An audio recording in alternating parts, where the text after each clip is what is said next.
నమస్తే అండి. Welcome to Shri Sai Ramadevi. నేను మీ రమాదేవి. ఈరోజు అయితే ఒక మంచి వీడియో తీసుకొచ్చేసానండి. ఈ వీడియో గురు పౌర్ణమి రోజున పూజ ఎలా చేసుకోవాలి, ఎప్పుడు చేసుకోవాలి, గురువుగా ఎవరిని పూజించాలి అనేది చూసిపోతున్నాను.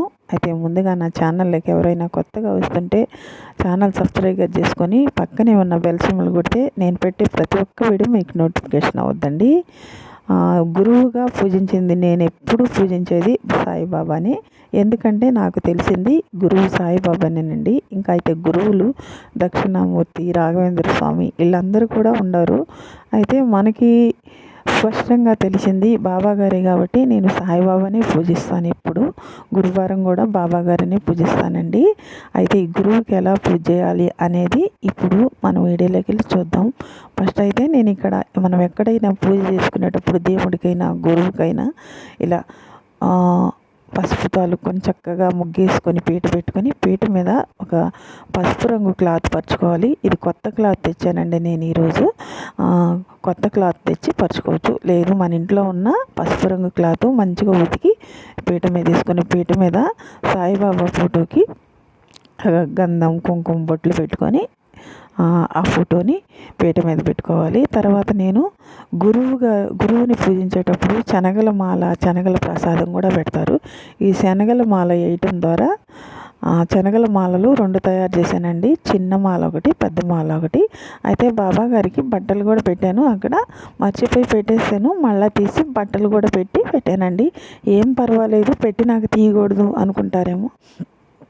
బాబా గారికి అలాంటి ఏమీ లేదు. మనం ఇష్టంతో ఏం చేసినా ఆయన స్వీకరిస్తాడు. ఇక్కడైతే నాకాడున్న పువ్వులతో చక్కగా అలంకరించాను. ఫోటోకి విగ్రహానికి రెండుటికి కూడా శనగల మాల తయారు చేసి వేసానండి. శనగల మాల కుట్టుకునేటప్పుడు 108, 101, చిన్న విగ్రహానికైతే 21, 11 ఇలా కుట్టుకోవచ్చు. నేను అలాగే తయారు చేశాను. ఇక్కడైతే పువ్వులతో అందంగా అలంకరించి సాయిబాబాని, ఇంకా ఇక్కడ చిన్న విగ్రహానికి కూడా పువ్వులతో అలంకరించుకుంటున్నానండి. ఇలా అలంకరించుకుంటే చాలా బాగుంటుంది. అయితే చాలామంది గురువుని పూజించేవాళ్ళు ఇలా గురువులు ఎక్కడున్నారో అక్కడికి పోతారు. మనకు అవన్నీ తెలియదు కాబట్టి సాయిబాబా మన ఎదురుగా ఉన్న గురువు కాబట్టి ఆయన్ని పూజించుకుంటే చాలా మంచిది. గురుబలానికి సంబంధించి కూడా గురువులను పూజించడం వల్ల ఆ గురుబలం అనేది కూడా పెరుగుతుంది. గురువుల అనుగ్రహం ఉంటే గురుబలం పెరుగుతుంది అంటారు. నాకైతే ఇది నమ్మకం కాబట్టి నేను పూజ చేసుకుంటున్నాను. అయితే ఇక్కడ నేను సాయిబాబాకి పూలతో అలంకరించి తర్వాత దీపం కుందెల్లో పెట్టుకొని దీపారాధన కూడా చేసుకున్నాను. దీపారాధన చేసుకొని ఒక రాగి చెంబుతో కొన్ని నీళ్ళు కూడా పెట్టుకున్నాను. ఇక్కడ బాబా గారికి ఎక్కువ దీపాలంకరణ అంటే చాలా ఇష్టం, అందుకని ఎక్కువ దీపాలు పెట్టుకున్నాను. ఇక్కడైతే దీపాలకు ఫస్ట్ దీపం పెట్టుకున్నాక దీపం జ్యోతి పరబ్రహ్మ అంటారు కదా, దీపానికి కుంకుమ, గంధము, అక్షంతలు సమర్పించుకుంటున్నాను. తర్వాత సాయిబాబాకి కూడా అక్షంతలు, గంధము, కుంకుమ అన్నీ సమర్పించుకొని సాయిబాబాకి పువ్వులు కూడా అలంకరించుకుంటున్నాను. తర్వాత ఈ గురు పౌర్ణమి మనం గురు పూజ చేసుకుంటున్నాం కదండి. ఈ గురు పౌర్ణమి 21న వస్తుంది. జూలై 21న 2024లో వస్తుంది. గురు పౌర్ణమి రోజు ఉపవాసం ఉండాలనుకున్న వాళ్ళు ఉండొచ్చండి. కాకపోతే సాయిబాబాకైతే ఉపవాసం ఇష్టం ఉండదు. ఉపవాసం వద్దని అంటాడు ఆయన. ఉపవాసం లేకపోయినా ఏం కాదు.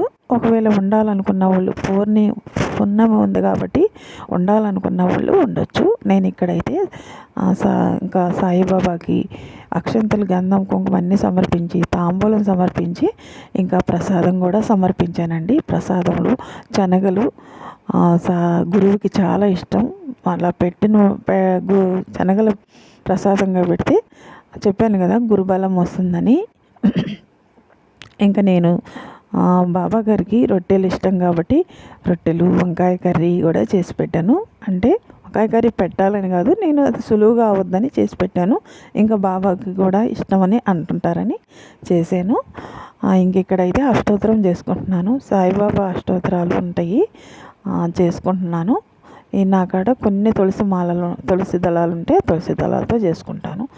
బాబా గారికి కూడా తులసి దళాలంటే చాలా ఇష్టం. ఆయన అనుగ్రహం పొందాలంటే గురువుని పూజించడం చాలా మంచిది. అయితే ఈరోజు ఉపవాసం ఉన్న వాళ్ళైతే కొన్ని నియమాలు పాటించాలి. మనం ఉపవాసం ఉండి ఊరికే పూజ చేస్తే కాదండి, మధ్యాహ్నం మాత్రమే భోంచేయాలి. నైటు పొద్దున భోంచేయకుండా పాలు పళ్ళు తీసుకొని ఉపవాసం చేసుకోవచ్చు. ఇంకా ఉపవాసం చేసే టైంలో ఎవరిని తిట్టకూడదు, కొట్టకూడదు, దుర్భాషలు ఆడకూడదు, నేల మీద పడుకోవాలి, బ్రహ్మచర్యం పాటించాలి. ఇవైతే మనం ఉపవాసం ఉన్నప్పుడు పాటిస్తాం కాబట్టి అవి అందరికీ తెలిసినయే. తెలియని వాళ్ళకి పనికొస్తాయని చెప్పానండి. ఇంకెక్కడ నేను అష్టోత్తరంతో తులసి దళాలతో పువ్వులతో శనగలతో చేసుకుంటున్నాను. బాబా గారి అష్టోత్తరాలు ఉంటాయి కదా, 108 అష్టోత్తరాలు ఉంటాయి. అవి చదువుకున్నా చాలా మంచిది. ఒకవేళ రాలేదు అంటే ఓం సాయినాథాయ నమః, ఓం సాయినాథాయ నమః అనుకుంటా చేసుకోండి. ఈరోజు సాయి కోటి రాయాలనుకున్న వాళ్ళు కూడా ఈ రోజు నుంచి మొదలు పెట్టుకోవచ్చండి. పుణ్యమే మంచిది కాబట్టి చాలా సంవత్సరానికి ఒకసారి వస్తుంది కాబట్టి ఈరోజు చాలా మంచిది. ఇలా ఆ రోజు మొదలు పెట్టుకుంటే చాలా చాలా మంచిది. నేనైతే ఆ రోజే మొదలుపెట్టి నుంచి రాస్తున్నాను పోయిన సంవత్సరం నుంచి. అయితే ఇక్కడ నేను అష్టోత్తరం చేసుకుంటున్నాను కదా, అష్టోత్తరం అయిపోయిన తర్వాత కూడా మళ్ళీ కొన్ని బాబా గారిని తలుసుకుంటూ కొన్ని పూలు పెట్టుకుంటున్నాను సాయిబాబాకి. అయితే గురువుని పూజించాలంటే ఒక బాబానే కాదండి, చెప్పాను కదా దక్షిణామూర్తి రాఘవేంద్ర స్వామి. మన దేశంలో ఎంతోమంది గురువులు ఉన్నారు. ఎవరికి తెలిసిన గురువుని వాళ్ళు పూజించుకోవచ్చు. ఇంకా మనకి ఎంతో తెలివితేటలనిచ్చే చిన్నప్పటి నుంచి స్కూల్లో గురువు గారు అంటే మనకి స్కూల్కి వెళ్ళినప్పుడు బడికి వెళ్ళినప్పుడు గురువే కదండి, ఆయన కూడా టీచర్ కూడా, వాళ్ళని కూడా పూజించుకోవచ్చు. ఈరోజు వాళ్ళని మన ఇంటికి పిలుచుకొచ్చైనా, లేదు వాళ్ళు మన ఇంటికి వచ్చే అవకాశం లేనప్పుడు మనం వాళ్ళ ఇంటికి వెళ్ళైనా తాంబూలం ఇచ్చి ఏదైనా స్వీట్ కానీ అట్లాంటిది పెట్టి వాళ్ళ ఆశీర్వాదం తీసుకుంటే చాలా మంచిది. ఇంకా ఇంట్లో తల్లిదండ్రులు ఉన్నా కూడా అవకాశం ఉన్నవాళ్ళు వాళ్ళకు కూడా పాదాలు కడిగి వాళ్ళని నీళ్ళు నెత్తిని చల్లుకొని ఆ పాదాలు పట్టుకొని నమస్కరించుకుంటే వాళ్ళ ఆశీర్వాదం కూడా చాలా మంచిది. ఎందుకంటే తల్లిదండ్రులు మనం ఎంతో బాగుండాలని కోరుకుంటారు. వాళ్ళ ఆశీర్వాదమే ఫస్ట్ మనకి గురువుగా వాళ్ళ ఆశీర్వాదమే ఉండాలండి. తర్వాత గురువుల్ని పూజించుకోవాలి. నేనైతే ప్రసాదాలు అన్నీ పెట్టి కొబ్బరికాయ కూడా కొట్టి సమర్పించాను. తర్వాత పంచహారతి అంటే సాయిబాబాకి చాలా ఇష్టం. నేను పంచహారతి తీసుకుంటున్నానండి. ఈ హారతి తీసుకున్నాక మనం కూడా తీసుకొని తర్వాత ఈరోజు బాబా గారికి ధూపం అంటే చాలా ఇష్టం. ధూపం ఎక్కువ వేసుకోవాలి.